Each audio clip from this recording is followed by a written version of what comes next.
Let's get physical, it's Jordan here, back again with this week's update and all the physical releases coming to the Nintendo Switch July the 6th until the 10th. Digimon Story Time Stranger is releasing on Nintendo Switch this week. It's also on Nintendo Switch 2, but as a game key. Boom! This has been out on bigger consoles already for a short while now, and the Switch was a big omission when the game was first unveiled. Maybe they wanted to take the time with the port to the lower power consoles, or maybe they hoped people would double dip with the more sought after Switch version, who knows? But it's great it's here, another monster training JRPG in the lovable series that reviewed very well, many people saying it's perhaps the best in the video game series, which is not faint praise. I know there's an air of mediocrity here and there in the franchise, but there are some bangers too, and this is apparently one of them. If you're itching for a JRPG with good production, grab this and add it to your collection. And my executive producers, Brent McLean, Ghost Bune, G Bautista 100, Jeddah Crow, AMH, and Jimmy A. Guerrero, they've chosen this as their pick of the week. And if you want it, or any of the games in this video, consider using the links down below in the description and pinned comment. Any purchase made via a link helps support me and this channel in the best way possible. I thank you from the bottom of my heart. VGP are a really great company with free worldwide shipping on orders over $55 American. Plus, if you buy something via my link, you're put into a draw to have a chance of winning a $10 discount coupon. And this week's winner is Eric G. Congratulations, Eric. You should get an email from VGP with your discount coupon in the coming days. If you don't, hit me up and I will try to sort you out. Mouse PI for Hire is releasing on Nintendo Switch 2 this week, physically on a proper cartridge. It will also be on PlayStation 5, and Europe will also get an Xbox release too. It's coming in a standard edition as well as a Mouseburg edition, which comes with some extra goodies. And this is a really good game. It's a boom shooter style game, but I like that it's not just like meathead blasting. There's some adventure elements, minor detective work, chatting with NPCs, there's a world map, there's loads of things in this game that they didn't need to do, but they did, and they've made it great. I really enjoyed my time with this one. Yeah, a great indie game getting a proper physical release on Nintendo Switch 2. Definitely needs to be supported if you're into this genre. And my executive producers, John Jamin, Azrath, Alex M, Super Ben Julio, Viz, Mojo, Mr. Awesome, Vey, Jake Vav, Chase Mine, Justin PDC, Josh Foot, Instacritic, OGCIB, Dead Bunny's YouTube, Nerdy Sean, Madhawk110, and Big Bruno. They've chosen this as their pick of the week. A quick mention to Grand Blue Fantasy Relink Endless Ragnarok, which is releasing on Nintendo Switch 2 this week as a game key. Boom! Alright, the low print limited pre-orders. Sticky Business is Super Rare's latest Nintendo Switch release with only 3,000 copies available on Thursday. Apparently this is a sticker making and selling simulator. I don't know how Super Rare keep finding these games that no one's ever heard of and yet are critical darlings. It's like they set up a fake Steam page for it prior to the announcement. You make stickers, you pack them into boxes, and you send them off. It's incredibly endearing and wholesome. Overwhelmingly positive reviews for it. It also has 3 sets of DLC on the cartridge too, which is nice. And my executive producer D's Nuts has chosen this as his pick of the week. Tomb Raider Definitive Edition is limited runs game for this week, and it is a big one frankly. I think it's their biggest Nintendo Switch 2 physical so far. It's their 5th numbered release and the 6th game overall, and this is the one I would say, wow, that's pretty sweet. Okay, it's not exactly my favorite Tomb Raider timeline, but take Lara out of it and you got a pretty sweet murder rampage sort of game. I know it doesn't run at 60 frames per second on Switch 2, which it probably should, but it's Aspire. You can't expect too much from them. It's impressive, they fumble things so often, and yet I still give them the benefit of the doubt. You can pre-order this right now at limitedrungames.com, and my executive producers Robotech, Punky Dooster, and Thorn Metal Luna, they've chosen this as their pick of the week. Mio Memories in Orbit. Wait, what? This is already out on Switch and Switch 2, yes, in North America, and there will be a standard retail release in Europe too, but this week, Pixel Love on their website, they will have an exclusive cover version for the standard editions on Switch and Switch 2, as well as collector's editions. This is good for Europeans who didn't import the earlier North American physical. However, it will not be good for your wallet because there was a miraculous $30 price tag on the Switch 2 physical in the land of the free. whereas in Europe, it will be close to double that. I think it converts like 57 American dollars. Never mind Pix and Love's usual shipping costs. So great game, but if you are financially minded, maybe look into the North American one still. You can pre-order this later this week, and my executive producers Dane Wilkinson, Juice250, and Sora Cat, they've chosen this as their pick of the week.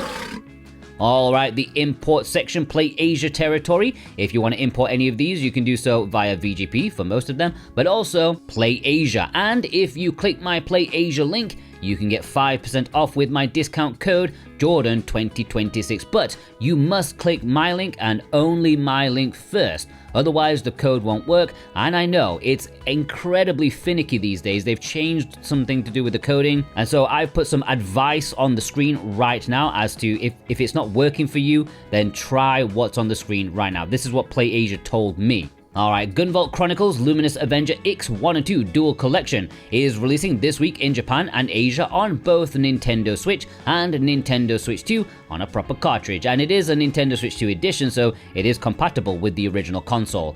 And these did get individual releases on the Switch already, but now they're packed together and enhanced with more gameplay things going on. Improvements on the first game to bring it up to presentation-wise with the second, plus more modes. It is a fun Mega Man X-like game. They will play in English if you don't have them already. I think this will be the way to go. It's coming in a standard edition as well as a collector's edition, and my executive producers Dave Horworth, The Nemo 6, Cole Animals, and Lewis K, they've chosen this as their pick of the week. Afterlove EP is releasing in Japan on Nintendo Switch this week. This is getting an English Asian version, but not until later in the year.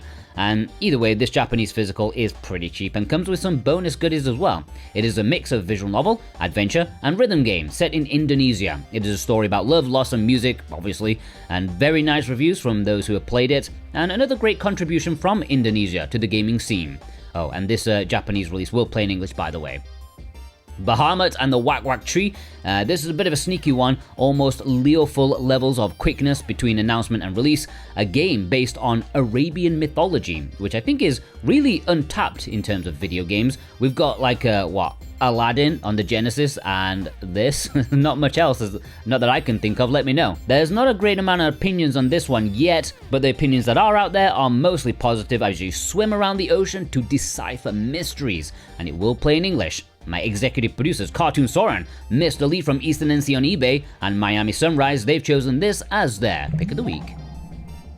Moonlight Peaks Vampire's Gothic Life is getting a physical release this week on Nintendo Switch and Nintendo Switch 2 as a Switch 2 edition in Japan. They will both play in English, but this is also definitely getting a European release, and I would assume a North American physical as well a bit later in the year, so you can either order this Japanese one now or hold tight and wait for the Western one. Looks like a cozy farming live sim with supernatural elements to it, and my executive producers Jennifer M, Kevin W, and Danielle O, they've chosen this as their pick of the week. Japan is also getting Crazy Chain this week, but it does not have English. Alright, let's jump into the community spotlight, but before I do, if you're new here, hit that subscribe button. It will be the best thing you do today. Not only am I very useful, but the bigger this channel is, the more publishers will pay attention to the demand for physical media. Imagine if this channel had 1 million subscribers. Do you think Sony would have cancelled physical media? No, they wouldn't have. So what you're waiting for? Do your bit, subscribe, and make this channel massive so I can tell Sony to stop pissing around. Alright, my man in Japan, picked up these games. I'm actually kind of surprised that R-Type 3 Dimensions released in Japan. I thought it would get pushed back too, like the Western release. I know Tozai aren't struggling like in games, but you know, still, patches and all that. Mr. Lee from Eastern NC on eBay sent in this photo, including the collector's edition of Tomba 2. I get what Limited Run go for with those homages to the PlayStation 1 cases, but I don't know. I just don't think it looks right. It looks a bit too cheap and fake to me. Viz sent in this photo, one of many to pick up Star Fox. I do wonder if the Ocarina of Time remake is going to be similar in how one-to-one this is. I kind of hope not. I hope they try and do something a bit different with Ocarina of Time. Dave Horworth sent in this photo picking up Dead or Alive Extreme 3 Scarlet, an Evergreen import exclusive, one of the early ones and one of the bigger budget titles, that's for sure. Adamantium sent in this photo showing off Inazuma 11, which I think might be the biggest import this year. We'll have to see how Blue Reflection goes. I'm not sure that franchise carries the same weight as something like Atelier, which could always be the #1 in any given year in terms of imports. Ghost Bune sent in this photo picking up Merry Bunny Garden. Will you be picking up Bunny Garden too, or did you pick this one up purely for its unique gameplay? G Bautista 100 sent in this photo with Second Light, the only one to release on the Switch so far. I wonder if this is going to be less censored than the upcoming new triple quad pack. Firm Returns sent in this photo. Doom 2016, man, I paid an arm and a leg to get that physically here in China back in the early days of the Switch, and yeah, I kind of wasted my money since I only played it for like a couple of hours. Cole Animal sent in this photo with Neon Inferno. VGP are shipping their reprint this week. If you've ordered it from them, keep an eye out for a dispatch email. Raven Knight sent in this photo picking up Tokyo Xanadu. I'm hoping the sequel gets announced for a Western release. I don't believe it has. I could be mistaken, but I know Axis had like a direct this week, so it should have been in there, but it wasn't. Or was it? I don't know. I'm losing my mind. Bub sent in this photo with Karas, an import exclusive shmup. Very strange box art, but that's what the developer is all about. They make their games and the box art as weird as possible. Surfacing for Air showed off the culture with the first print edition of Akiba Heroines, the collection, the import exclusive, very nice artwork. D's Nuts showed off these two titles. Something about furry, something about nuts, I don't know. I'm too tired and too busy to piece a joke together. I'll leave that to you in the comments. Lewis K sent in this photo picking up the Star Force collection. How many Mega Man collections could there be left? Aside from Legends, obviously that's the one that I want the most. I was hoping for a dodgy ports collection, like the DOS versions and the Wily Wars and so on. The Game Boy games, not that they're dodgy, but they're just different and unique, and I think it would be interesting. Instacritic sent in this photo with Football Manager Touch 26 perfect in time for the World Cup. Although, as far as I know, the development was so behind on this entry that they didn't include international management at launch. Maybe it's different for the Touch version, I don't know. Mr. Awesome sent in this photo with Strictly Limited's Ray's Arcade Chronology, finally in stock. And if you want to pick that up, as I'm making this video, Strictly Limited have free shipping on anything in stock. So yeah, maybe now's a good time. Adam S sent in this photo. It is support for Indiana Jones that I've seen in these videos that has convinced Bethesda to release Oblivion on a proper cartridge. I'm sure of it, so well done everyone, the support actually works. Olaf's Domain, my commiserations on the passing of your cat Olaf. I'm sure they would have loved to watch you play these games, especially Hunt the Night, which looks so cool. Kevin W, another man of culture. You'll have to look through Curate's backlog and wonder what other saucy triple packs they can conjure up next. Super Benjulio sent in this photo with 2 games. Swan, every time I see that, I just want to play a new, Gauntlet Legends game. I know this isn't really like it, but it has the same vibes. But let me know, out there, are there any indie games that have a similar style of gameplay to Gauntlet Legends? Because I just want to play it. Bill R sent in this photo. He picked up the wobbliest Switch game of them all, Idle Devils. Definitely a smart choice to whoever made that trailer. It made the game sell a hell of a lot more copies. Cartoon Soren sent in this photo. And now I'm stumped. What could possibly come after this one? Anyways, of all the NEP games on the Switch, this is one I can happily play thanks to the gameplay. Devil Angel picked up both versions of Legends ZA, which is an interesting choice, and it kind of shows how the extra banners force the box art to be a lot more squashed on Switch 2. Dead Bunny's YouTube picked up Hunt the Night, another one. I hope it's as good as it looks. Of course, I have no time to play it, let alone buy it, but I have very high expectations. In my head, I'm expecting a proper, Alundra game. I know it's not gonna be. I will be extremely disappointed, but I can hope, right? Alright, let's have a roundup. Seaweeder, McLaren, Cresolac, The Enemy Parasite, Bunny Bear, The Family OG, Needless Dragon, Twig E, Joey, Dabro 90, Bluto the Smelly, Cost 71. Axeru. Polygram A. Franco F. Jimmy B. Vent S. Datman. The Esoteric Camel.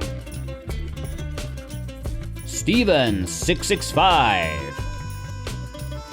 If you want to send in your photos, the details are on the screen right now. Special thanks to my executive producers over on Patreon. Thank you so much for your support, plus you watching right now. If you watched all the way through, you are a legend too, and I want to know who you are. If you watched all the way through, please leave me a mouse emoji in honor of Mouse PI for Hire. Go check out some of my other videos and have a fantastic day. Take care.